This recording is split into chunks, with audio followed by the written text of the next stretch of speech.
Bienvenidos a todos. En nombre del Colegio de Bioética, les damos la más cordial bienvenida. Están miembros del Colegio de Bioética y hemos decidido abrir esta sesión, que es una de las sesiones mensuales que tenemos precisamente los primeros lunes de cada mes. El Colegio de Bioética se ha reunido. ¿No se oye? Ya. El Colegio de Bioética se reúne los primeros lunes de cada mes desde hace 12 años. Eso lo vamos a saber. Se ha reunido más al rato. Se ha reunido. ¿No se oye? Ya una reseña histórica que va a haber. Para discutir, reflexionar sobre problemáticas que atañen a nuestra sociedad en el ámbito de la bioética, vista desde una perspectiva con sustento científico, con reflexión filosófica y en el ámbito de la más estricta práctica de la laicidad que merece nuestra sociedad. Desde que se fundó el Colegio de Bioética, uno de los motivos de su fundación, desde mi punto de vista, fue precisamente la preocupación de que la bioética no estaba siendo tratada como debía de ser tratada en nuestro país de manera mayoritaria y bajo esa perspectiva científica, filosófica y laica.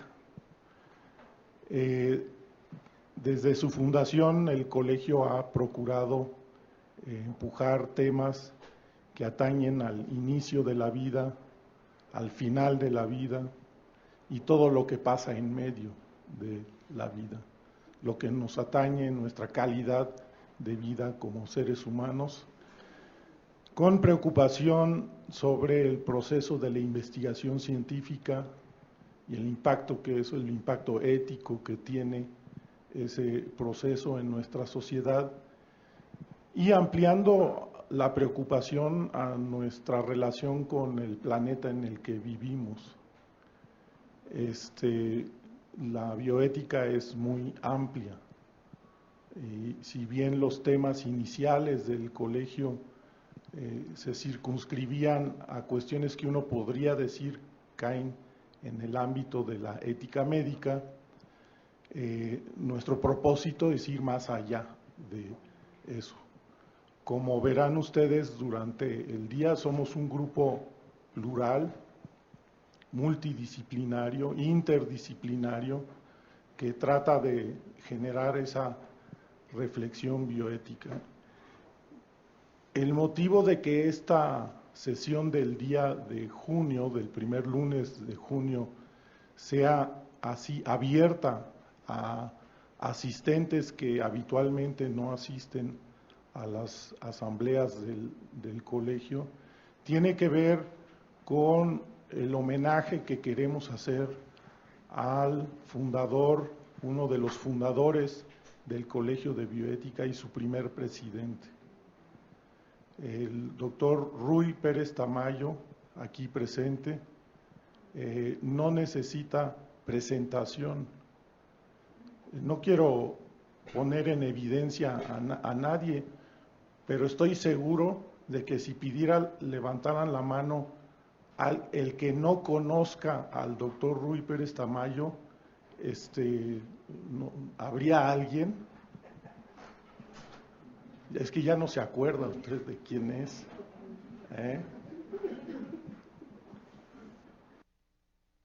Presentación. Y sin embargo,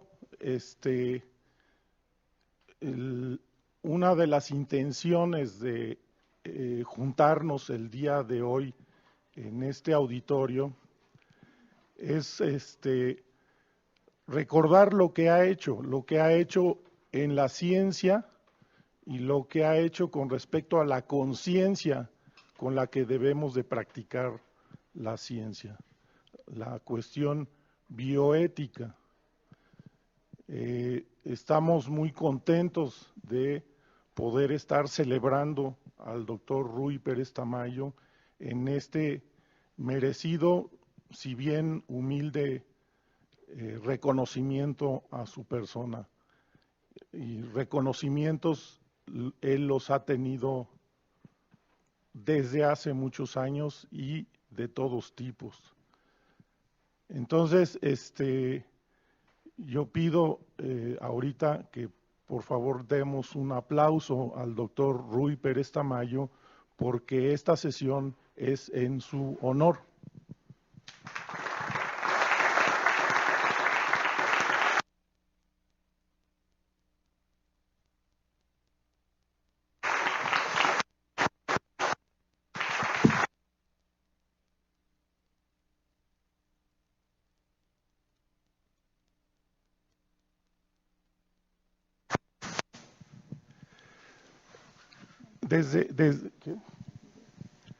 Desde su fundación, aquí Patti, que ha fungido como, es la coordinadora y la verdadera organizadora de este evento, pero hay un detalle que quiero resaltar por la importancia del doctor Rui Pérez Tamayo como primer presidente del colegio, por la participación de otras gentes relevantes en el ámbito científico nacional, como lo fue Rubén Lisker, como lo es Ricardo Tapia, consiguieron que las reuniones del Colegio de Bioética se hicieran en un pequeño salón que hay en el Instituto de Fisiología Celular en el área de neurociencias, y que es donde habitualmente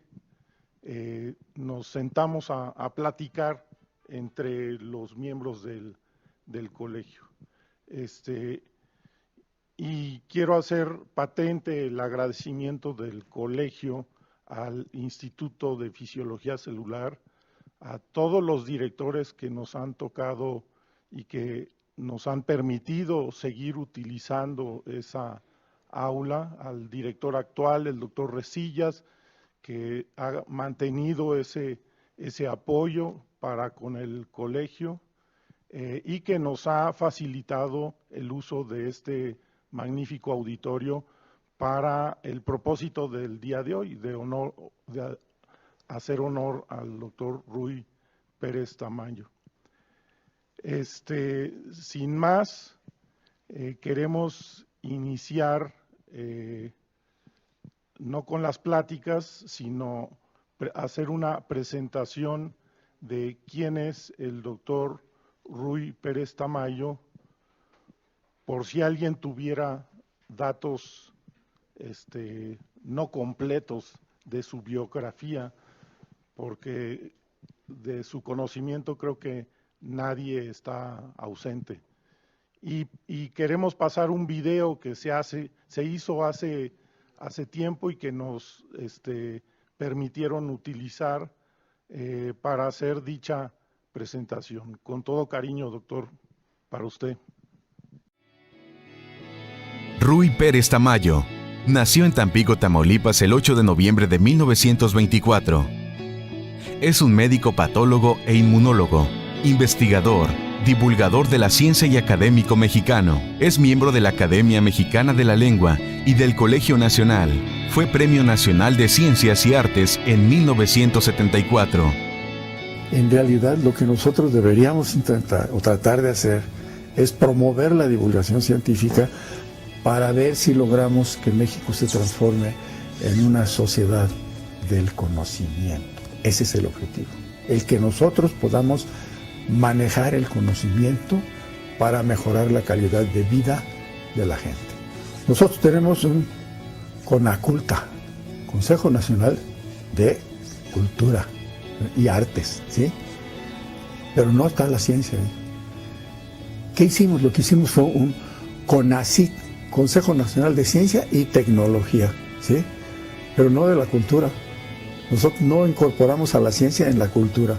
no se considera como parte de la cultura, ¿no? Y cuando nosotros hablamos de ciencia en el CONACULTA, se nos quedan viendo, pues, ¿qué están haciendo aquí? A CONACYT.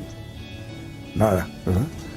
Cuando en realidad lo que deberíamos hacer es incorporar a la ciencia como parte fundamental de la cultura, del conocimiento, de la información que se le proporciona a la gente en todas partes. Fundador de la Unidad de Patología de la Facultad de Medicina de la Universidad Nacional Autónoma de México, su alma mater, la cual dirigió por 15 años. Desde 1958 ha sido catedrático de patología y con más de 58 años de ejercer la docencia, fue nombrado profesor emérito. Jefe del Departamento de Medicina Experimental de la Facultad de Medicina en el Hospital General de México.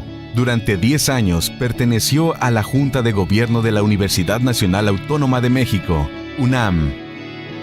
México no es un país subdesarrollado porque su ciencia y su tecnología estén subdesarrolladas.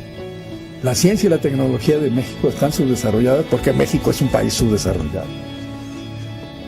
La cosa es invertida. Si nosotros tuviéramos un desarrollo científico y tecnológico adecuado, seríamos otra clase de país, completamente. Es miembro de diversas agrupaciones y sociedades científicas, entre las que sobresalen el Colegio Nacional, Academia Mexicana de la Lengua, la Academia de la Investigación Científica de México, la Sociedad Mexicana de Historia y Filosofía de la Medicina, la Asociación Estadounidense de Patólogos y Bacteriólogos, el Consejo Consultivo de Ciencias de la Presidencia de la República. Finalmente llegó la develación del busto del pionero de la anatomía patológica en México, Ruy Pérez Tamayo, también fundador de la Unidad de Patología de la Facultad de Medicina de la UNAM. Investigador Nacional de Excelencia del Sistema Nacional de Investigadores, miembro honorario del Seminario de Cultura Mexicana, el Comité Editorial de Ciencia y Tecnología del Fondo de Cultura Económica, editorial que ha publicado muchas de sus obras y que creó incluso un premio nacional e internacional. Ha publicado más de 150 artículos científicos en revistas nacionales y extranjeras. Ha escrito 64 libros, 18 de ellos acerca de temas científicos y 46 de divulgación o de ensayos históricos. Creemos que los empresarios nos van a sacar adelante, que la industria, etcétera. No es cierto. Lo que nos va a sacar adelante es el conocimiento. Los problemas siempre se pueden resolver cuando la gente está informada. En el momento en que nosotros empecemos a gastar más dinero en educación que en la Secretaría de Guerra, ¿verdad?, en ese momento este país se va a empezar a modificar. Hacerle caso a los maestros, ¿verdad?, empezarles a pagar bien. Mis alumnos, la gente joven a la que yo he podido influir, que después ha crecido y que después ha sido mejor que yo. Esto es lo que representa el éxito de un profesor. Cuando el profesor no logra que sus alumnos lo superen, entonces lo que está haciendo es clonándose. Yo soy Ruy Pérez Tamayo, tengo 86 años de edad y apenas estoy empezando. Patólogo apasionado, multipremiado científico, laureado historiador, filósofo, prolífico escritor y al querido maestro, Ruy Pérez Tamayo.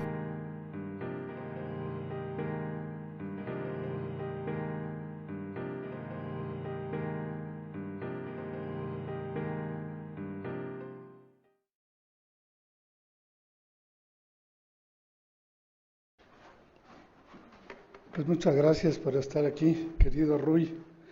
Qué bueno que estás aquí con nosotros en este homenaje que el colegio pues lo hemos preparado con mucho cariño y reconocimiento a todo lo que has hecho por el colegio. Y por la ciencia y por muchas cosas, como ya apareció. No, es que no, esta no es la primera.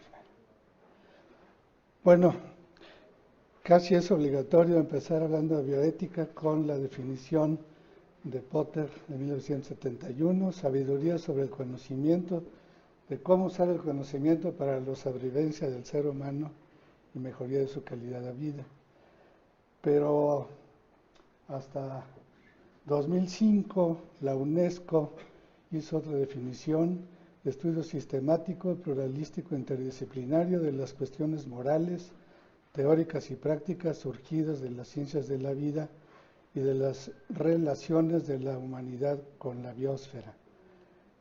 Estuve viendo esta declaración de la UNESCO y extraje de ahí lo siguiente: teniendo en cuenta los rápidos adelantos de la ciencia y la tecnología que afectan cada vez más nuestra concepción de la vida y a la vida propiamente dicha, y que han traído consigo una fuerte demanda para que se dé respuesta universal a los problemas éticos que plantean estos adelantos, de ahí se desprende este artículo 18, en donde quiero señalar nada más, en particular las declaraciones de todos los conflictos de interés y el aprovechamiento compartido de conocimientos. Y subrayo, se debería procurar utilizar los mejores conocimientos y métodos científicos disponibles para tratar y examinar todos los problemas relacionados con la bioética. Justo lo que en el video que acabamos de ver postula Ruy desde hace mucho tiempo. El conocimiento es lo que debe guiar la conducta bioética. Esta declaración de la UNESCO es de 2005, pero el Colegio de Bioética se fundó 2 años de esto, en 2003, y justamente desde sus estatutos se dice promover la bioética desde una perspectiva científica y laica. De acuerdo con sus estatutos, tiene por objeto sistematizar, bueno, enseguida voy a mencionar algunos de los temas, pero subrayo perspectiva científica y laica. Nos adelantamos entonces nosotros 2 años a la UNESCO para postular que la bioética debe estar basada precisamente en el conocimiento, la racionalidad y la ciencia. Su objeto entonces es promover, sistematizar, difundir, impulsar reflexiones, investigaciones para el desarrollo de la bioética, entendida como una disciplina más amplia que la ética médica, en un marco interdisciplinario y secular sobre muchos temas: el comienzo de la vida, que incluye reproducción asistida, inseminación artificial, fecundación in vitro, transferencia embrionaria, maternidad sustituta, la calidad de la vida humana, justicia distributiva, derecho a la vida, derecho y protección de la salud, a la atención sanitaria, a la libre elección, dignidad de persona, donación y cultivo de órganos, tejidos y células para trasplantes, clonación y células troncales. La parte de ecología, deterioro ambiental, ética demográfica, equilibrio y conservación de la naturaleza, ecosistemas, biodiversidad, en fin, todo lo que ahora nos está afectando tanto con el cambio climático. Bueno, esto es en general, por eso fundamos el Colegio de Bioética en 2003. Ruy, su participación en el colegio, pues ha sido absolutamente vital para desde el establecimiento del colegio y su progreso. Como ya lo dijo Patricio en la presentación, es el presidente fundador. Cuando estaba yo preparando esto, dije, bueno, voy a ver entre un montón de libros que ha publicado Ruy, pues voy a seleccionar algunos para pasar algunas diapositivas.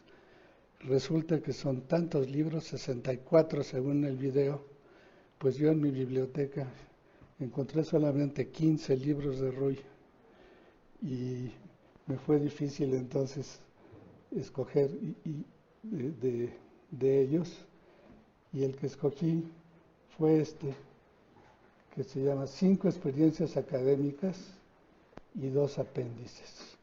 Como pueden ustedes ver aquí, este libro está Juan, ¿no puedes poner la pantalla que se vea completa? Se ven cortadas las diapositivas.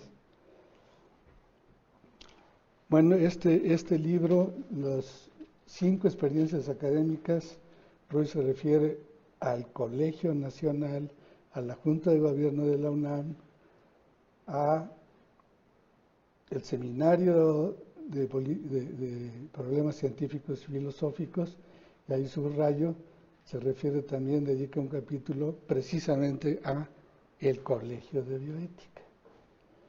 Y además tiene 2 apéndices interesantes. En la primera parte de este libro, de este capítulo sobre el Colegio de Bioética, Ruy platica el inicio del colegio. Como no se puede leer ahí, me voy a permitir leer el primer parrafito.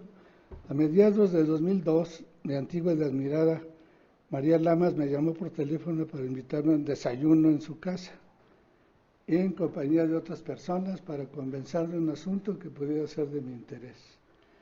Como siempre me ha interesado lo que Marta propone, acudí con gusto a la cita.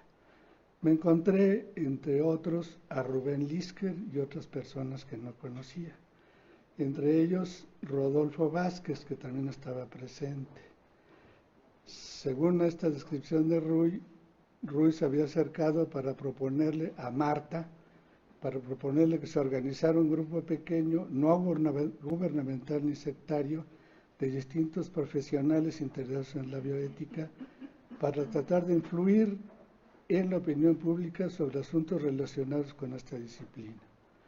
Marta, a su vez, había hablado primero con Rubén Lisker para que encabezara el mencionado grupo, y éste había sugerido mi nombre, o sea, Ruy, creo porque soy más viejo que él. Eso explicaba mi presencia en el desayuno. A continuación, Ruy platica un poco más y habla de una conferencia de prensa que se llevó a cabo el 11 de febrero de 2003, en donde se anunció la constitución formal del Colegio de Bioética, AC, organización civil no lucrativa dedicada a la promoción de los principios y objetivos de la bioética. Después Ruy sigue platicando del colegio, pone todos los estatutos originales, los cuales se han modificado por lo menos 2 veces. Ahí está en la parte de los estatutos. Y de aquí, de ese desayuno y de esa conferencia de prensa, pues se estableció formalmente entonces, como se dijo en la conferencia de prensa, el Colegio de Bioética AC. Y estos son los miembros fundadores: Arnoldo Kraus, Rubén Lisker, que falleció hace 3 años, Pedro Morales, Marcia Muñoz, que para entonces ya estaba enferma y al poco tiempo de fundado el colegio falleció, Ruy, por supuesto, yo y Margarita Valdés, que después abandonó el colegio, y Rodolfo Vázquez. Bueno, esta es la historia que platica Ruy de cómo él asistió a este desayuno en casa de Marta Lamas. Pero quisiera hablar de lo que sucedió antes de ese desayuno, el origen del Colegio de Bioética antes del desayuno en casa de Marta Lamas. Y no dudo en mencionar que el origen del colegio surgió de las discusiones que hubo sobre la clonación de la oveja Dolly. En 1997, cuando usando el núcleo de células de mama de una oveja embarazada de 6 años, fue el primer experimento en el que la célula donadora era adulta y muestra que el proceso de especialización es reversible y su ADN puede usarse para formar un cigoto. Y este es Ian Wilmut, quien en Escocia fue el que hizo la primera clonación a mamífero, partiendo, y esto es importantísimo, de genoma de célula adulta. ¿Por qué pienso que este fue el principio del Colegio de Bioética? Porque desde que apareció Dolly, la clonación de Dolly en 1997, yo para entonces tenía mucho contacto con Rubén Lisker, como ustedes saben, uno de los grandes pioneros de la genética humana en México. Y habíamos discutido él y yo muchísimo sobre qué hacer en la Academia Mexicana de Ciencias, AMC es Academia Mexicana de Ciencias. Y en el número de Ciencia de julio de 1997, Rubén y yo publicamos este artículo que se llama justamente Clonación en Humanos. Recuerden que en esa época pues hubo discusiones en todo el mundo sobre si se valía clonar humanos, ya que se habían clonado una oveja, grandes discusiones en todo el mundo. La UNESCO hizo una serie de declaraciones. Y esto, poco después de la que publicamos este artículo, se formó un comité de medicina genómica en la Academia Mexicana de Ciencias, que presidía en ese momento José Antonio de la Peña. Rubén Lisker y yo nos nombraron copresidentes de este comité.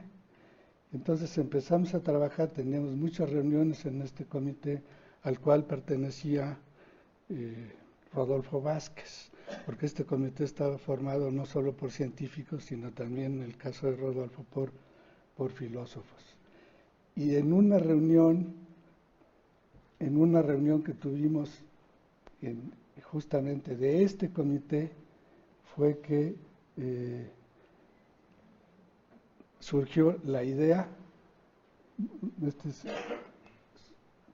bueno, durante estas discusiones, todavía en este comité, organizamos varios seminarios sobre clonación y células troncales. Este fue con el Senado y el Fondo y el Foro Consultivo de Ciencia y Tecnología, un seminario importante que dimos en el Senado.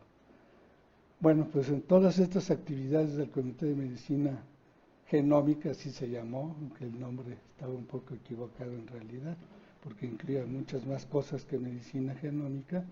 Entonces, en el curso de estas reuniones, a mediados de 2002, el comité realizó una de sus reuniones periódicas, en las que se trató, entre otros temas, la clonación.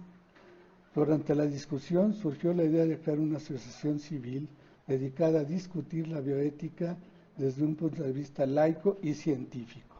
Una vez aprobada la idea, Rubén Lisker propuso de inmediato que se invitara a Ruy como primer presidente. Rodolfo Vázquez, que como ya dije pertenecía a este comité, quien conocía muy bien a Marta Lamas como directora del grupo GIRE, que tanto ha hecho por los derechos humanos y la reproducción y la defensa de las mujeres, y gran promotora de asociaciones de derechos humanos.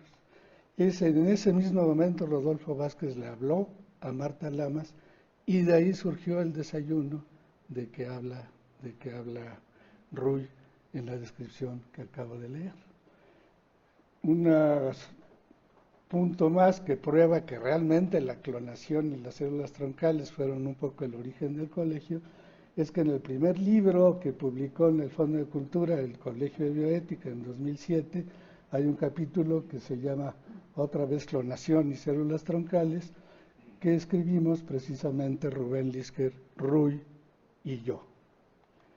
Esta es la segunda reimpresión de este libro, La construcción de la bioética, en 2014, y ya hay una versión electrónica también de 2014. Este es el segundo libro del Fondo de Cultura Económica, el volumen 2, que ha publicado el Colegio de Bioética, El desafío de la bioética, y aquí Ruy publicó un artículo que se llama ¿Qué es una persona?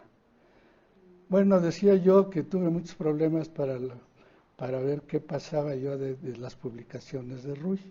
Y Ruy me ahorró mucho trabajo porque él publicó este libro, Ars Médica Mexicana, volumen 1, Temas de Ética Médica, en 2011. Y este es el índice de ese libro sobre temas de bioética, de lo que Ruy publicó entre 1984 y 2003 sobre bioética. Entonces ven ustedes aquí, no sé si alcanzan a leer, clonación biológica, el SIDA, la clonación humana, más sobre el SIDA, sobre eutanasia, la ética médica, en fin, todos los temas, el aborto, muchos de los temas que acabo de mostrar a ustedes, que son los que precisamente analiza el Colegio de Bioética. Y a partir de 2003, pues estos son los libros, de acuerdo a esta publicación de Ruy, Células estaminales, Ética Médica, Embriones Humanos, en 2004, Bioética Contemporánea, Embriones Humanos en Investigación en 2004, Dignidad Humana en 2004, Bioética Yo en 2005, El Final de la Vida en 2007, ¿Qué es una persona? En 2007, y en 2010, esta es la última que está citada en este libro, sobre la reciente creación de la vida. Bueno, en estos 15 años entonces el colegio ha realizado muchísimas actividades, diplomados, cursos, nos hemos relacionado con varias universidades estatales, en Nayarit, Zacatecas, Monterrey, Querétaro, La Paz, Puebla, donde hemos estado dando a lo largo de los años conferencias, diplomados, cursos, y esto nos hemos ligado con muchas instituciones y grupos, el Programa Universitario de Bioética, la Suprema Corte de Justicia de la Nación, donde Rubén Lísquer y yo inclusive fuimos citados cuando la gran discusión sobre el aborto en 2007, la Secretaría de Salud, la Comisión de Derechos Humanos Nacional y del Distrito Federal, la Academia Nacional de Medicina, la Academia Mexicana de Ciencias, la de Cirugía, el Instituto de Ciencias Penales, el Colegio Nacional, y en todo esto pues, nos ha permitido, creo yo, tener realmente una influencia, inclusive los legisladores, sobre ciertas legislaciones, ya que sí hemos sido consultados por la Cámara de Diputados y de Senadores en algunas ocasiones, justo para ciertas leyes. De hecho, hemos participado muy recientemente en el último año sobre legislaciones sobre objeción de conciencia, sobre maternidad subrogada y varios otros temas. También a nivel internacional hemos participado con la Universidad de Barcelona en muchas actividades, el Fondo de Población de las Naciones Unidas en Dominicana, la Corte Internacional de Derechos Humanos, y todo esto pues se lo debemos en gran parte a toda la gran actividad siempre comprometida de Ruy. Querido Ruy, muchas gracias por tus enseñanzas, libros, apoyo al Colegio de Bioética y por tu amistad. Muchas gracias.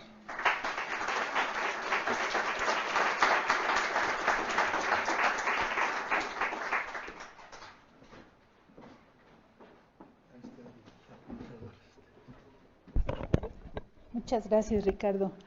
Damos ahora la palabra a la doctora Paulina Rivero Weber, que nos va a hablar sobre laicidad en México.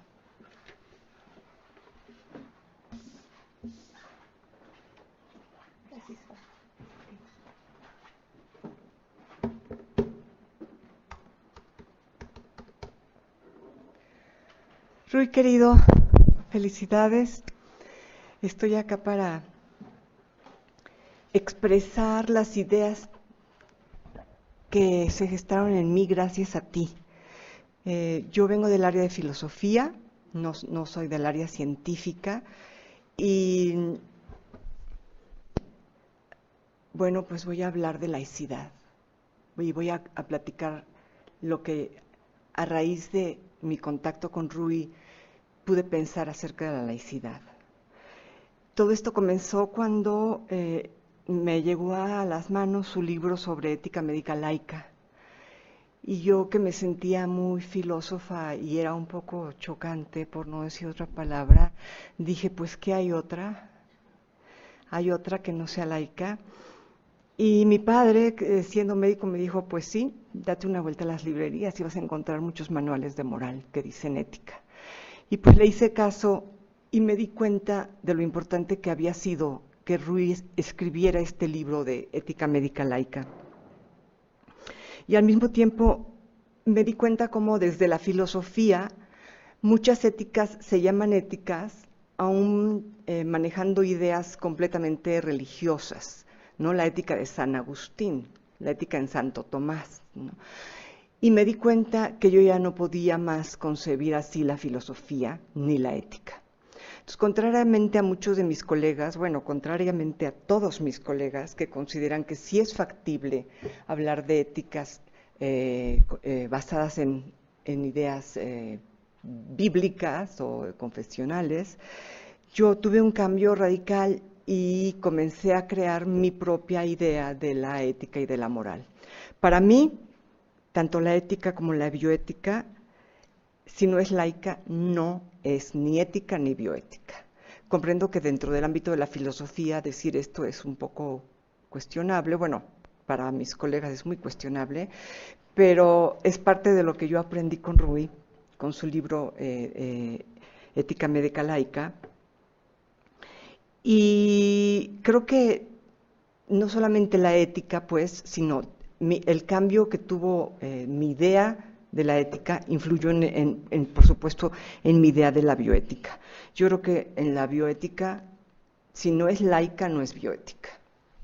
Puede ser otra cosa, no estoy diciendo que no sea nada, pero bioética no es.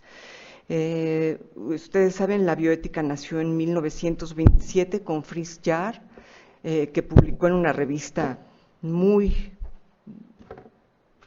importante en aquellos entonces, un artículo que llevaba la palabra en el título, la creación de la bioética, y años después Potter retomó el término, aparentemente sin saber que ya había sido creado. Pero ambos, desde mi perspectiva, tanto Fritz Jarr como Potter proponen una ética laica. Y creo que la laicidad, el hecho de que exijamos una bioética laica, nos debe de remitir a entender el concepto laico. Y aquí no sé si Rui va a estar de acuerdo con lo que yo voy a exponer sobre mi idea del concepto laico, pero pues para eso estamos acá, para platicar. A mí me gusta mucho acudir a las raíces porque me gustan mucho las palabras, no por otra cosa. Puedo justificar de mil maneras diferentes esta cuestión de acudir a las raíces. La realidad es que yo estoy enamorada de las palabras y pienso que las palabras por sí mismas hablan. Entonces, el griego laikos quería decir laos, pueblo, de ahí viene pues nuestro término laico, y luego en latín laicus simplemente designó a aquel que no era clérigo, pero en aquellos entonces, bajo influencia del cristianismo, se hacía referencia al laico como aquel que sin ser parte del pueblo enseñaba también el catolicismo. Entonces el laico era el que sin ser clérigo podía enseñar el catolicismo. Esto es un poco paradójico, pero así fue como evolucionó la palabra pueblo de griego a latino.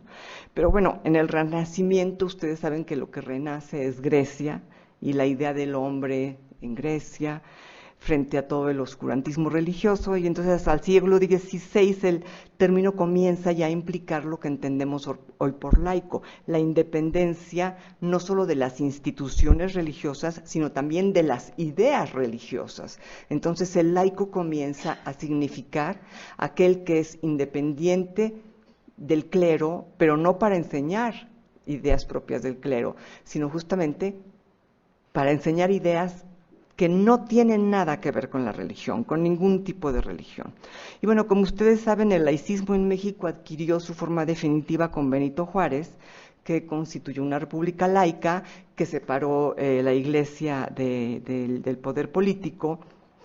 Y bueno, en todas las constituciones mexicanas hasta 1843, la única religión que estaba aceptada, que se permitía profesar, era el catolicismo. Entonces, con Juárez, esto acaba y la religión católica deja de ser la única que puede profesarse. Entonces, el laicismo no es la exclusión o la prohibición de las religiones, sino exactamente lo contrario.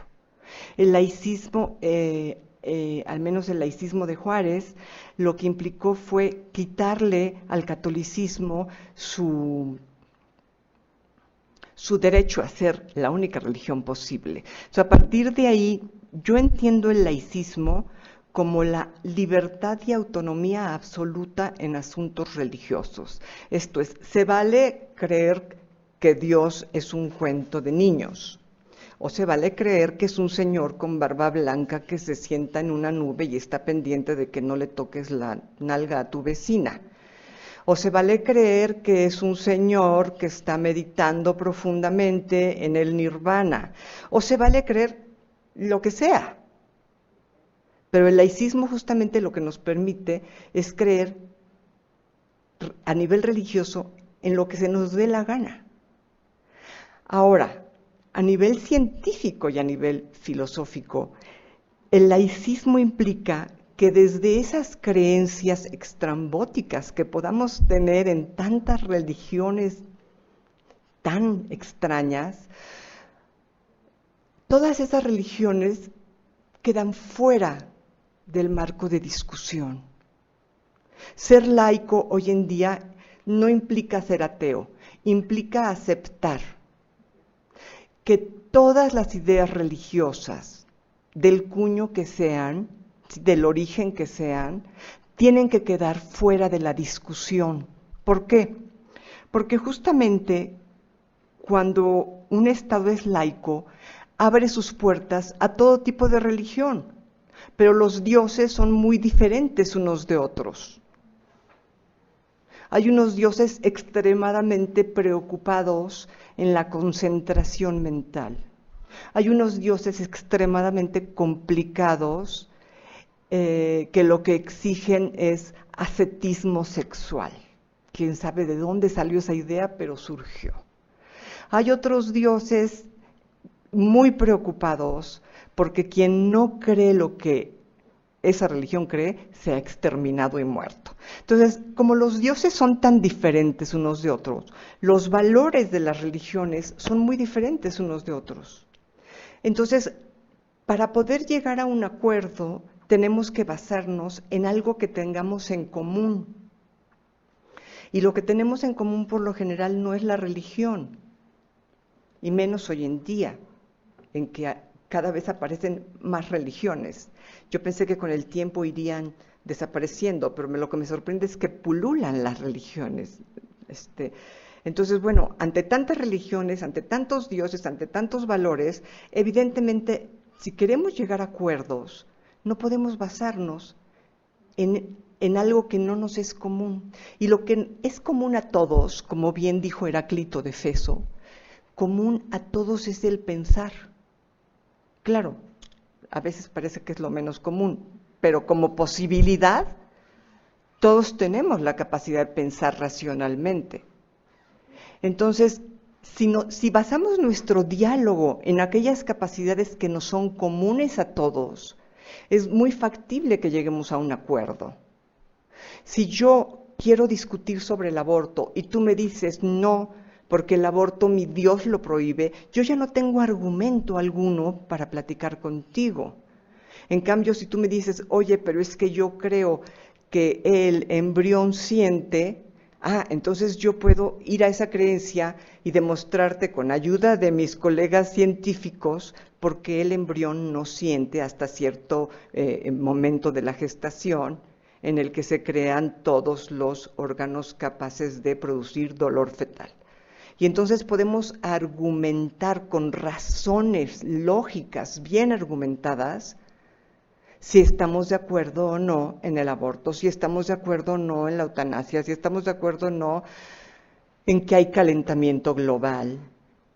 Son cuestiones que no tienen que ver con la fe. Trump dice que él no cree en el calentamiento global, pues porque es un perfecto idiota, porque el calentamiento global no tiene que ver con creencias, es algo que estamos midiendo ya. Bueno, nosotros no, pero los científicos que se dedican a esto lo tienen perfectamente medido. Entonces, la bioética desde mi perspectiva tiene que ser laica, lo cual no implica que tenga que ser atea la persona que la hace, pero sí su discurso bioético. Su discurso bioético no puede incluir dioses, no puede incluir creencias. La única forma que tenemos para respetar las creencias de los demás, porque no hay más que respetarlas, esto es, las creencias están arraigadas a un nivel tan profundo en las personas que lo único que nos queda es respetarlas, porque aparte las creencias suelen ser sumamente extrañas, sumamente ilógicas, increíblemente arbitrarias, como cuentos de ficción. Entonces, lo único que nos puede quedar ante un mundo con tantas creencias es respetarlas, pero cerrar la puerta y decir tus creencias se quedan afuera y aquí adentro vamos a hablar de bioética, tus creencias no pueden ingresar, porque no las tenemos todos en común. Lo que nos es común es la capacidad de pensar, entonces pensemos, razonemos. En ese sentido, y aquí es donde no sé si Rui porque pues yo traté de repensar mis ideas sobre el laicismo en torno a Rui para homenajearlo. Y aquí yo no sé si Rui estaría de acuerdo conmigo.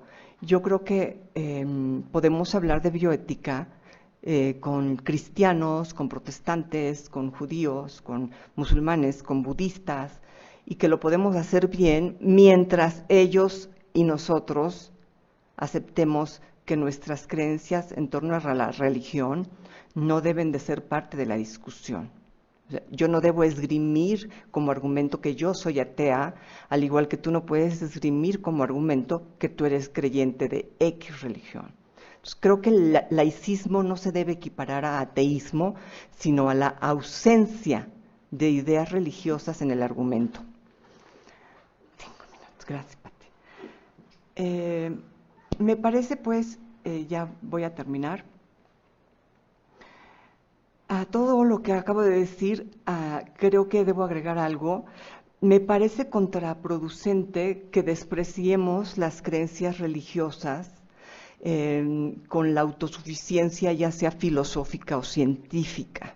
Me parece contraproducente porque un amplísimo porcentaje de la sociedad con la que queremos dialogar y a la que queremos convencer tienen creencias religiosas.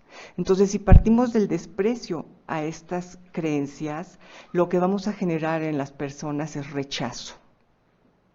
Entonces, me parece entonces que más vale proceder con respeto a la diversidad de ideas, a los mitos, a las costumbres religiosas, a las supersticiones religiosas, y la única manera en que nosotros podemos respetar esos mitos y esas ideas es dejando de lado y dejando fuera de la discusión bioética cualquier mito, costumbre o presupuesto religioso como una creencia irracional, y argumentar pues que la bioética se basa en nuestra capacidad de razonar y no en nuestra capacidad imaginativa para crear entes inexistentes. Entonces, yo quisiera entender la laicidad como la tolerancia a ideas de cuño religioso y la aceptación por todos los dialogantes de que todas esas ideas no entran en los diálogos racionales, porque conllevan fantasía, ficción e imaginación y no capacidad racional para pensar. Todo esto me parece muy importante porque la bioética está destinada a abrir un diálogo entre personas muy diferentes. Si todos tuviéramos las mismas creencias, quizá no haría falta ser laicos y todos estaríamos de acuerdo en todo. Pero la realidad, lo sabemos, es muy diferente. En un mismo país convivimos personas con creencias completamente opuestas y, por supuesto, nuestras creencias varían aún más de un país a otro. Entonces, y de una religión a otra, por supuesto. Si lo que la bioética busca son soluciones, puntos de encuentro, conclusiones y acuerdos que guíen al mundo a salir adelante de estos desencuentros que hacen peligrar no solamente la vida humana, sino la vida en el planeta, me parece que tenemos que partir de la necesidad de ser laicos, entendida de esta forma. El discurso religioso queda fuera, es respetado, pero queda fuera del ámbito de la discusión bioética. Rui, esto aprendí contigo. He tratado de engarzar mis ideas en torno a la laicidad con base en lo que aprendí leyéndote. Y pues te quiero mucho, te valoro mucho, eres todo un personaje en la cultura nacional y es un orgullo pertenecer a una institución a la cual también tú perteneces. Muchas gracias.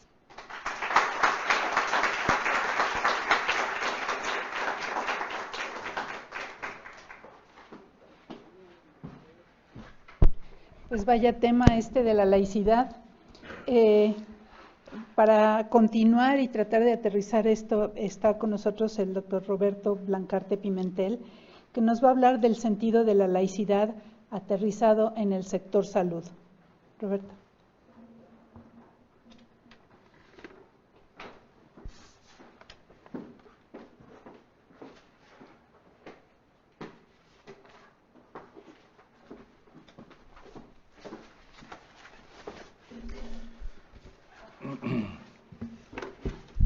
Bueno, es difícil hablar del tema después de la doctora Paulina Rivero, porque ya sentó las bases precisamente de mucho de lo que hemos discutido acerca de este tema, pero voy a tratar de hacer algunas puntualizaciones específicas alrededor del tema, desde una manera quizás un poquito más amplia, en el sentido de no hablar específicamente sobre una ética médica laica, como es precisamente el título del libro al que ya se refirió la doctora Rivero, sino un poco las implicaciones para el sector salud en términos generales, y yo diría las implicaciones para la política mexicana también. Bueno, voy a regresar acerca de dos o tres elementos muy rápidamente. En efecto, el Estado laico, porque luego la laicidad a veces es difícil de aprender y es más fácil hablar de cosas que son un poco más concretas. Alguna vez hablando con mi profesor Emil Pulá me dijo, no, la laicidad no existe, me dijo. ¿Y cómo? Le dije, pues si tiene usted 3 libros sobre el tema.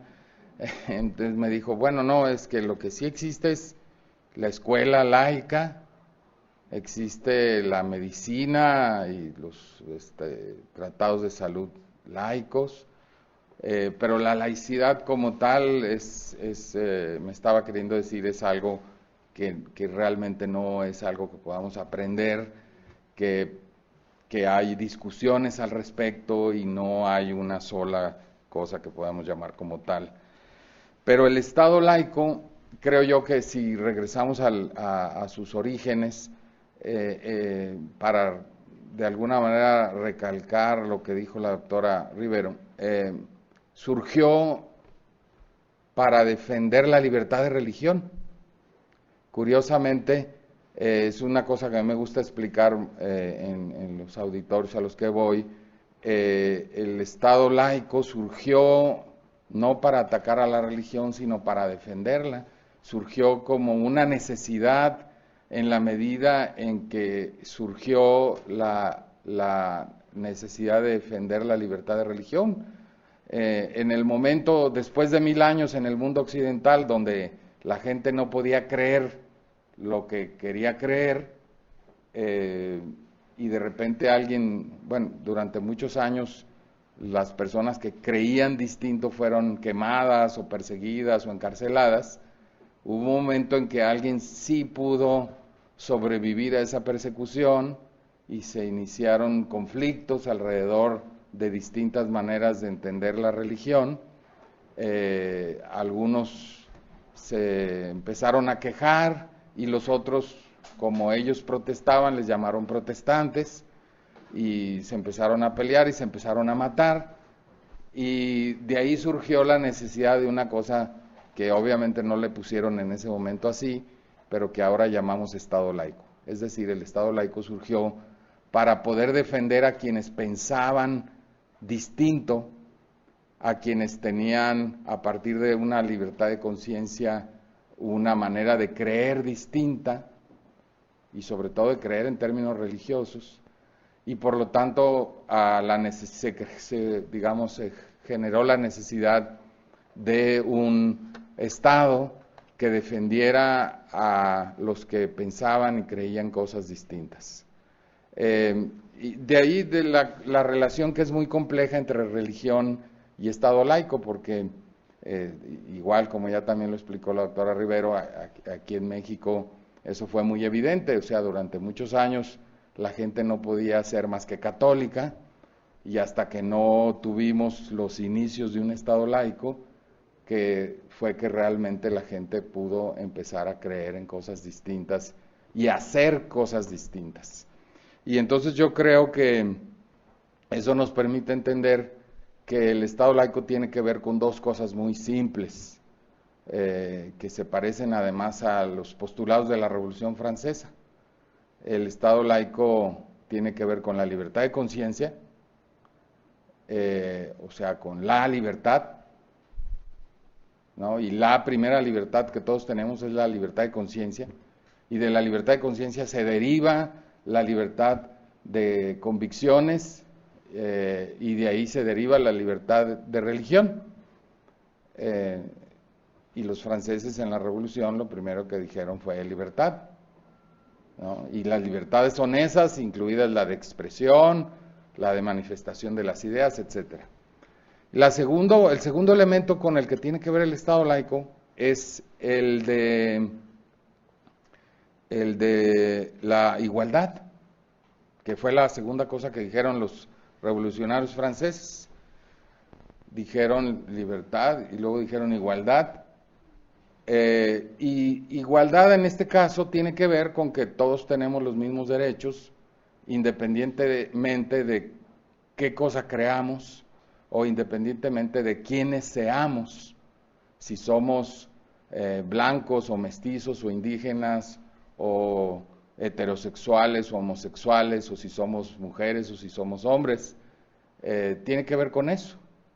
Pero durante muchos años nos confundimos y pensamos que la igualdad tenía que ver con que todos fuéramos iguales, y resulta que no, que la verdadera igualdad tiene que ver con que respetemos las diferencias, y que en el respeto a la diversidad de mayorías y de minorías está la verdadera igualdad. Bueno, todo eso obviamente son temas a los que nos llevan a definiciones sobre qué es el Estado laico, y en algunos lados he tratado de explicar que básicamente el Estado laico es un moderno instrumento jurídico político al servicio de las libertades en una sociedad que se reconoce como plural y diversa. Un Estado que por lo mismo ya no responde ni está al servicio de una doctrina religiosa o filosófica en particular, sino que vela por el interés público, es decir, el interés de todos, manifestado en la voluntad popular y el respeto a los derechos humanos. Y de ahí yo hice una definición de laicidad en la que digo que la laicidad es un régimen social de coexistencia cuyas instituciones políticas están legitimadas principalmente por la soberanía popular y ya no por elementos religiosos. Y se entiende así, y es lo que con lo que me gustaría entrar en el tema ya más de fondo, que la laicidad no es una cosa que tengamos de un día para otro, sino que la laicidad es un proceso de transición de formas de legitimidad política que pasan de ser formas de legitimidad que se basan en lo religioso o en lo sagrado, a formas de legitimidad que se basan en la voluntad popular. Y que por lo tanto, esta es la conexión entre laicidad y democracia. No puede haber laicidad si no es democrática, y no puede haber una verdadera democracia si no es laica. ¿Por qué? Porque están conectadas la voluntad popular con el régimen laico. Es decir, ya no hay elementos extra voluntad popular que permiten legitimar las acciones de quienes están en el poder. Y si nosotros nos referimos al tema del sector salud, y me voy a apurar porque aquí el tiempo corre más rápido, como lo demostró Einstein, que la luz, ¿no? A veces. El sector salud es un sector que está obviamente regido por esa misma lógica. Y el sector salud es un sector donde nada más hay médicos. El sector salud tiene abogados, y tiene filósofos, y tiene políticos, lo que es peor del caso. En el sector salud influyen legisladores, influye mucha gente que no tiene que ver con la medicina. Y eso mete directo el tema de la laicidad, porque precisamente los médicos se tienen que regir no nada más por su propia ética médica, sino por la ética que eventualmente se va fijando por una serie de discusiones políticas y sociales. Y en este sentido, yo creo que nosotros tenemos que tener en mente en las discusiones sobre laicidad en la medicina o laicidad en la bioética, el tema de esta transición de la que he hablado.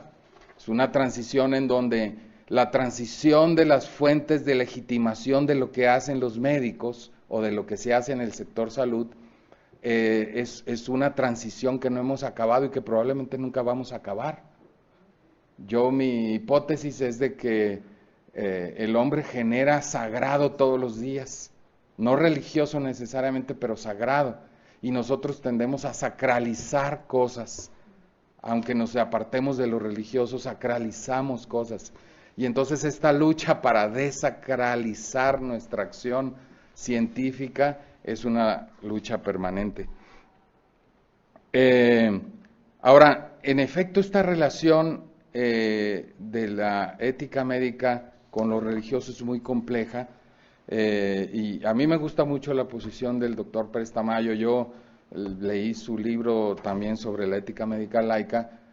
Tengo ideas y tengo algunas lagunas, doctor, pero no es culpa de usted, sino de la edición, porque la edición, por lo menos la que yo tengo, está uno leyendo sobre el genoma y de repente una página en blanco, porque la edición está mal, la que sacaron por lo menos en 2012, y entonces eso generó un espacio para mi creatividad, ¿no? Porque hay una página en blanco y luego pasa la 14 y yo me tengo que imaginar lo que más o menos pasó allí.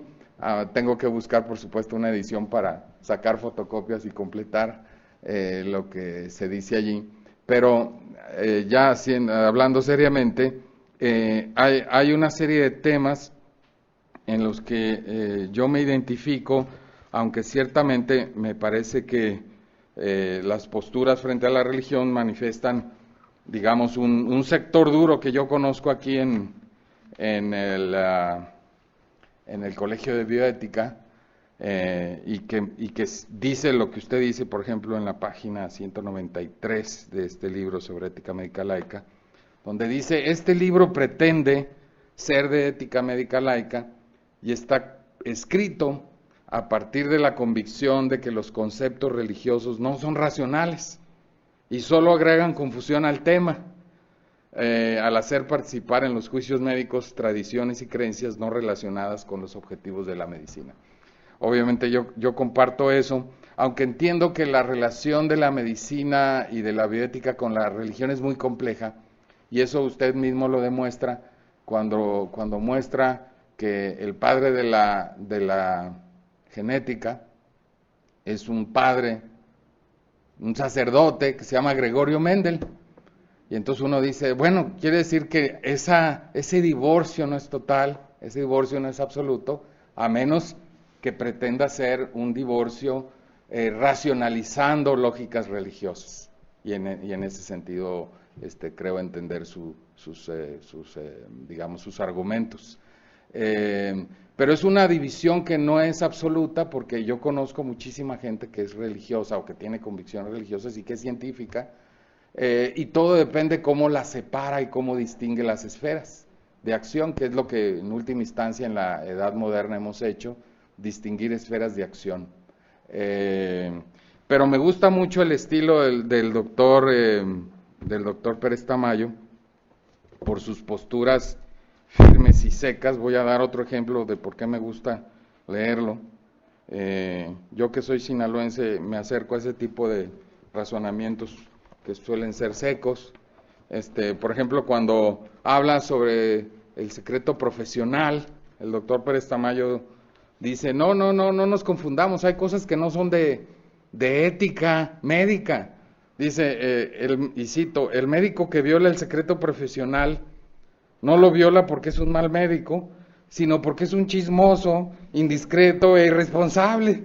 Su conducta es inmoral al margen de la medicina. Pues sí, totalmente. Y ese libro a mí por lo menos me ayudó a entender la diferencia entre lo que es una ética médica laica y lo que son los verdaderos problemas éticos de la medicina, con los que no son, con los que son problemas éticos generalizables y atribuibles a otros comportamientos generales que no son específicamente problemas médicos. Y entonces hay toda una sección en el libro en donde dice los verdaderos problemas éticos son estos de la medicina, y habla sobre el aborto y habla sobre otras cosas, aunque después también dice que el problema del aborto tampoco es un problema médico. Entonces, realmente la manera de circunscribir las discusiones sobre los verdaderos problemas de la ética médica me parece que pueden ser relevantes para no confundirnos en discusiones que tienen que ver en ocasiones mucho más con discusiones políticas o ideológicas que con problemas médicos, y a eso me refiero con los problemas del sector salud. La mayoría de los problemas del sector salud no son problemas de ética médica, son problemas políticos que no vamos a resolver a través de la bioética o de la ética médica, son problemas políticos que vamos a resolver en la política y que tenemos que resolver en la política. Por supuesto, los argumentos científicos nos ayudarán para llegar a eso. Y termino con un elemento que a mí me parece que es central en lo que hemos discutido acerca de la laicidad y que el doctor Ruy Pérez Tamayo discute acerca de la ética médica laica. Y el elemento central es el tema de la moral, de la autonomía moral del individuo, que es un elemento en el que los que creemos en cierto tipo de laicidad, porque hay muchas formas de laicidad, los que creemos en cierto tipo de laicidad, creemos que el centro de la laicidad contemporánea debería de ser la garantía de la autonomía moral del individuo. Es decir, garantizar que el individuo tiene esa autonomía para decidir lo que es correcto y que es incorrecto. Pero, como hay muchos que respingan inmediatamente y dicen, no, pero entonces eso genera un caos moral y un caos social, en realidad la respuesta es no. Nosotros estamos a favor de que los individuos tengan esa autonomía moral en el máximo de las libertades posibles. Es decir, la autonomía moral mía llega hasta donde llega la autonomía moral de la doctora Greter o de la doctora Brena o del doctor Pérez Tamayo, y nuestras autonomías morales, por lo tanto, están circunscritas por algo que es la autonomía moral ampliada de una cosa que el doctor Pérez Tamayo escribió en este libro, que a mí me parece central, que es la comunidad moral ampliada, se refiere él. Es decir, aquí nosotros podemos hablar de la persona, podemos hablar de los derechos humanos de la persona en el momento que hablamos de una comunidad moral. Es decir, no estamos hablando de nada más exclusivamente de una autonomía moral del individuo, porque el individuo no está solo. Nosotros no estamos solos, estamos en sociedad, y eso es lo que nos dice el doctor Pérez Tamayo cuando nos habla de esta comunidad moral. Estamos en comunidad y la definición de nuestra moral es una definición comunitaria, es una definición social, y a partir de eso es como creo podemos avanzar en la construcción de una bioética que es en efecto, que pueda ser en efecto una bioética no laica, sino cada vez más laica. Muchísimas gracias.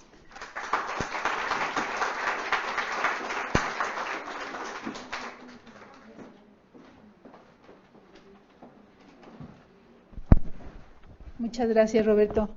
Todo un tema para seguir trabajando en él y no creo que nos alcance la vida para ver algo resuelto. El último ponente de la sección de la mañana es el doctor Pedro Isabel Morales H., que nos va a hablar sobre los dilemas bioéticos en tribunales. Pedro, gracias. Gracias, buenos días. Quisiera comenzar mi participación haciendo una remembranza de algo que pasó hace exactamente 30 años. Yo era un joven abogado, tenía 4 o 5 años de haber egresado de la Facultad de Derecho, y tenía apenas unos meses trabajando en el sector salud, empezaba a hacer mis exploraciones o mis acercamientos a temas jurídicos, cuando mi vida profesional me llevó a enfrentarme un día a la que ya en ese entonces era toda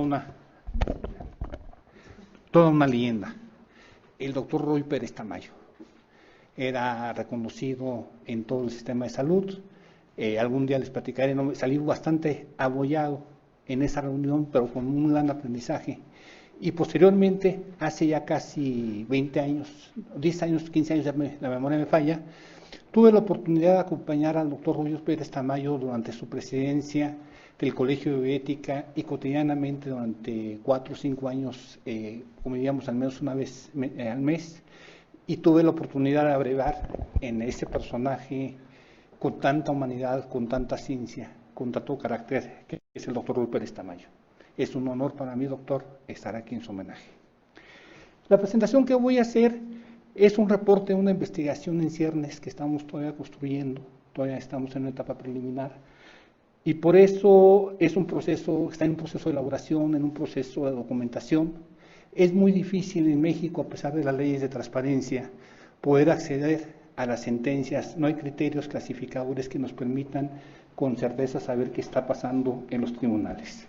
Esta investigación es producto de un trabajo casi de minería, en ese simbolismo de la minería de datos, tratando de encontrar sentencias relacionadas con el tema de salud y bioética.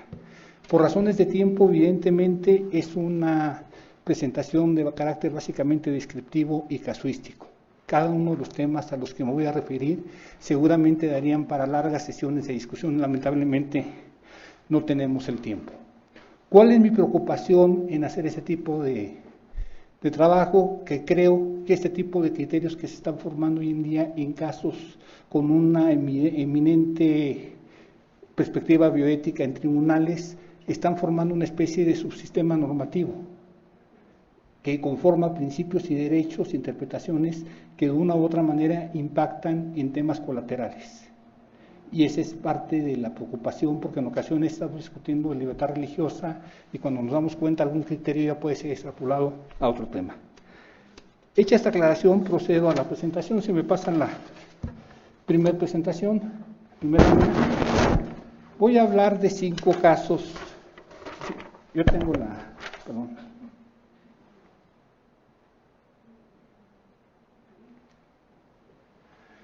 Voy a hablar de 5 casos. Caso 1, persona adulta, testigo de Jehová, que requiere realización de una craneostomía sin uso de transfusiones ni hemoderivados, o él exige la subrogación de servicios. Es una persona que dice: yo requiero por tal condición médica esta operación y exijo una de dos: o que el Seguro Social pague mi tratamiento en una institución privada, o que los médicos del Seguro Social y el Seguro Social me garanticen que me van a atender, que me van a practicar la operación sin usar hemoderivados o transfusiones.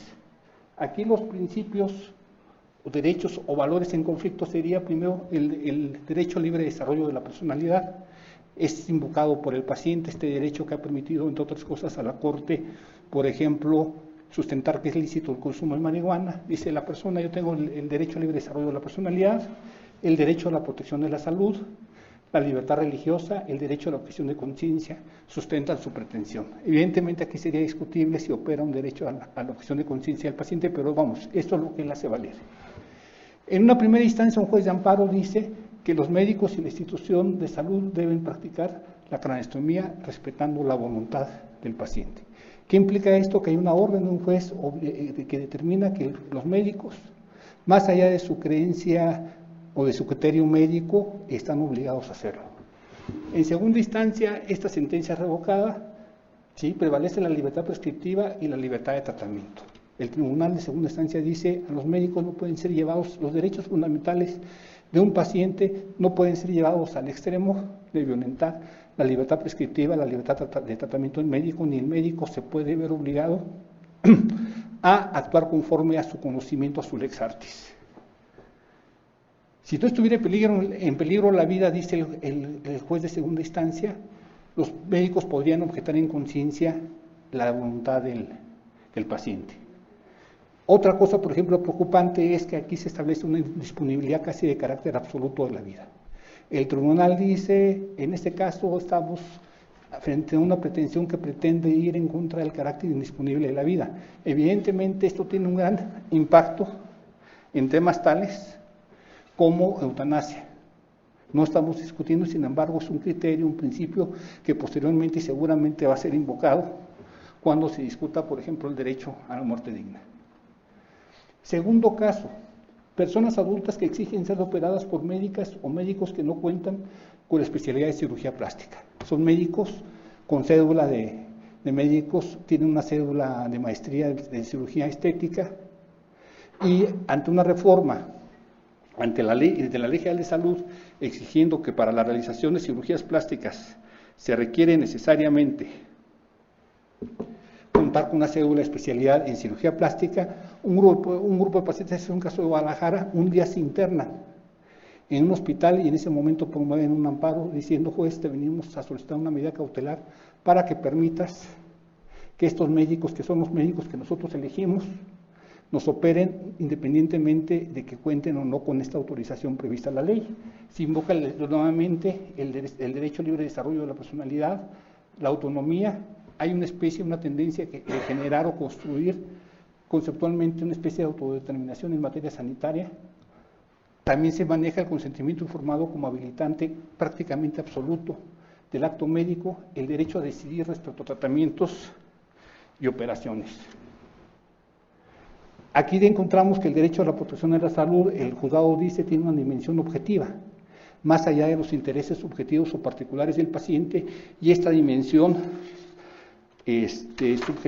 objetiva del derecho a la protección de la salud implica una facultad o un deber de regulación sanitaria que tiene, del cual se pueden derivar deberes implícitos o explícitos. En este caso, el juez dice que la protección de la salud pública prima sobre intereses individuales, incluso de personas, sobre los intereses individuales de personas usuarias de los servicios de salud.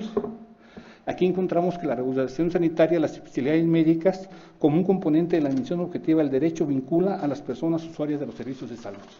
Esto es, por más titulares de una serie de derechos, va a haber límites objetivos en aras de proteger esta salud pública. El caso 3 es un caso muy conocido. Es una niña de 5 años de edad, rarámuri, con leucemia linfoblástica aguda, cuyos progenitores se oponen a la transfusión por razones religiosas. En un primer proceso, un juez del Foro Común otorga una autorización judicial primigenia para la realización de todos los actos médicos necesarios para preservar la vida. Un ente estatal va ante un juez y dice: los padres de esta menor de edad la están poniendo en peligro, ¿sí?, la vida de la menor. Como resultante, esto se va a amparo en primera instancia, como resultante de la libertad de creencia y religión, los padres tienen el derecho de tomar decisiones relacionadas con el tratamiento, incluyendo tratamientos alternativos a la transfusión, lo que solo se podrá utilizar como último recurso. Esto es un fuerte reconocimiento a estas creencias de los padres. En segunda instancia, la Suprema Corte dice que el derecho de los padres a tomar decisiones sin interferencias estatales de terceros tiene por límite la salud y la vida de la menor. Algo muy importante, la eficacia terapéutica, la eficacia de tratamientos alternativos debe acreditarse científicamente. Dice la Corte, para que podamos darle cauce a algún tipo de tratamiento, tiene que haber una evidencia científica. Por tanto, la Corte concluye que es constitucional la intervención del Estado, quien tiene un particular deber de garante. En este caso, la menor tenía 5 años. Yo preguntaría, ¿qué sucedería si estuviéramos hablando de un joven de 15, 16, 17, 18 años? Donde tendrían que entrar en juego otro tipo de valores, como el principio de autonomía del menor, la creciente independencia. ¿Sí? Entonces, esto nos va haciendo cada vez más complejo los casos. Caso 4. Paciente con hemoglobiniuria paroxística nocturna, que exige la prescripción y suministro de un medicamento de alto costo. Ha habido un gran avance en tema de judicialización del derecho a la protección de la salud. El primer caso que conoció la Corte data de 1997, en poco más de 20 años ha habido un desarrollo importante. Esto es un caso que se da en Oaxaca. Llega una persona que dice: yo padezco esta enfermedad y en ejercicio de mi derecho a la protección de la salud y del hecho de que de este deriva el derecho a la mayor eficacia terapéutica como criterio prevalente para la prescripción y suministro de medicamentos y del derecho a la vida, te pido, juez, que emitas una orden para que, como bajo título una medida cautelar, de inmediato le empiece a ser suministrado el medicamento, o me empiece a ser suministrado. No sé si ustedes sepan, actualmente en la Ciudad de México, si se presenta un amparo el día de hoy a estas horas en un juzgado de distrito en materia administrativa, aduciendo una violación del derecho a la salud y que está en peligro la vida del paciente, con ese solo dicho, en menos de 5 horas, máximo 5 horas, va a haber un actuario judicial constituyéndose en un hospital o en un servicio médico ordenando que según el dicho del paciente se le tiene que entregar tal o cual medicamento. En este caso, el juez, como la paciente indica que está en riesgo su vida, otorga una suspensión de plano para el inmediato suministro del medicamento exigido por la paciente. Dice el juez porque esta me dice que está en peligro su vida y su integridad corporal. Al momento en que le llega al Seguro Social esta orden, es una orden de cumplimiento inexorable. Se puede impugnar, pero ya el solo incumplimiento es susceptible de generar responsabilidades. ¿Qué es lo que dice en este caso el Seguro Social? Oye, juez, la paciente que tú me dices que se está quejando de mí, efectivamente es mi paciente, pero te informo que tiene 3 días de que se afilió al Seguro Social. Y te informo que yo como institución médica carezco de una confirmación diagnóstica del padecimiento que ella me dice tener, Ella llegó hace 3 días, se dio de alta y me dijo que tenía esta enfermedad. Yo, siguiendo los protocolos médicos, tomé muestras de sangre, las mandé al laboratorio de México porque no tengo en el estado de Oaxaca elementos para confirmar este diagnóstico. En segundo lugar, dice el Seguro Social, para el suministro de esta vacuna se requiere contar con una vacuna pentavalente cuya importación está restringida en México, creo que es neumocócica, y si no se la doy, corre el peligro la vida de la paciente.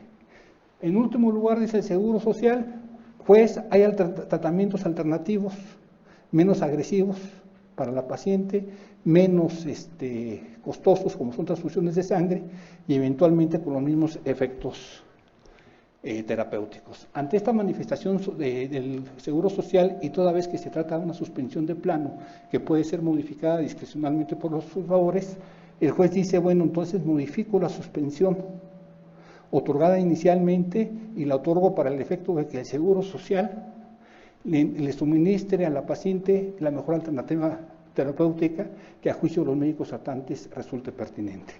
Pareciera ser muy loable este criterio. Sin embargo, por último viene la paciente y dice, oye juez, fíjate que hay en Naciones Unidas un comité de derechos económicos, sociales y culturales que interpretó el derecho a la salud, y en esta interpretación, al artículo 12, se señala que los pacientes tenemos que el derecho a la salud entraña la libertad de controlar la salud y el propio cuerpo. Y como a mí este órgano de Naciones Unidas me ha otorgado esta prerrogativa, este derecho, en uso del mismo te pido que modifiques tu medida cautelar para que nuevamente se me entregue el medicamento que yo quiero. Ante tal manifestación, el juez dice, en atención al derecho a la protección de la salud y a la interpretación que de este derecho hace el comité, le ordeno al Seguro Social y a los médicos que ordenen el tratamiento que la paciente quiere. Y no solo ordeno que se lo suministren, sino los hago responsables de cualquier daño que pueda presentar esta paciente. Esto no lo he podido confirmar. En alguna conferencia, el entonces director jurídico del Seguro Social manifestó que esta paciente murió como consecuencia del tratamiento. Es algo que no puedo corroborar plenamente. Caso 5 y último. Menores de edad con hemofilia, derechohabientes del Seguro Social que requieren tratamiento profiláctico. En el año de 2009 presentamos, me tocó ser abogado litigante en este caso, presentamos un amparo en contra del Seguro Social pidiendo que en reconocimiento del derecho a la protección de la salud establecido constitucionalmente desde el año 1984, se reconociera el derecho de los pacientes a beneficiarse en la mayor eficacia terapéutica y que se determinaran estándares o parámetros que permitieran, en el caso concreto de pacientes con hemofilia, determinar cuándo estábamos frente a este supuesto de mayor eficacia terapéutica. Después de 9 años de procedimientos de juicio, con una infinidad de promociones, con una medida cautelar bastante generosa para los menores, en ese entonces menores de edad, con dictámenes periciales rendidos tanto por los peritos nuestros como por los peritos del Seguro Social, que pretendían establecer cuál era la mejor alternativa terapéutica, la Suprema Corte termina en una sentencia que es un ejercicio de retórica judicial, se invocan todos los tratados internacionales, todas las posibles interpretaciones del derecho a la protección de la salud. La Suprema Corte termina diciendo como premisa final la premisa inicial. La sentencia dice: se otorga el amparo y protección de la justicia federal a los menores de edad, toda vez que tienen el derecho a recibir tal alternativa, y regreso el caso a los tribunales, para que, al tribunal o a la institución pública, para que ahí sea donde se decida cuál es la mejor alternativa terapéutica. Les digo, más allá de que se hubo una medida cautelar durante 9 años, evidentemente, creo que en mi opinión personal, el Poder Judicial, si bien es cierto que de manera creciente está llevando o litigando o admitiendo o juzgando este tipo de casos, de manera creciente es más la retórica a la que nos enfrentamos. ¿A qué nos lleva esto o cuál sería la pretensión de la presentación? Yo la llamo en busca de una entelequia. ¿Es posible? A veces creo que sí, a veces lo dudo. Una entelequia donde se produzca un proceso dialógico, racional y multidisciplinario que posibilite un lenguaje compartido. Un lenguaje compartido al menos con 3 componentes. Evidencia científica. Creo que nunca, jamás debe ser soslayada la evidencia científica. Tampoco la evidencia científica por sí misma se puede convertir en la razón de las decisiones. Principios bioéticos, gente avesada como los aquí presentes, en principios bioéticos, en aportar visiones distintas a la medicina, distintas al derecho, propias de la bioética, propias de la moral, de la ética, que permitan tomar decisiones más racionales. Y finalmente un texto normativo de índole y es fundamental que sea sólido, que sea coherente, que no permita este tipo de contradicciones recurrentes. Por cuanto hace a mí, es todo. Gracias.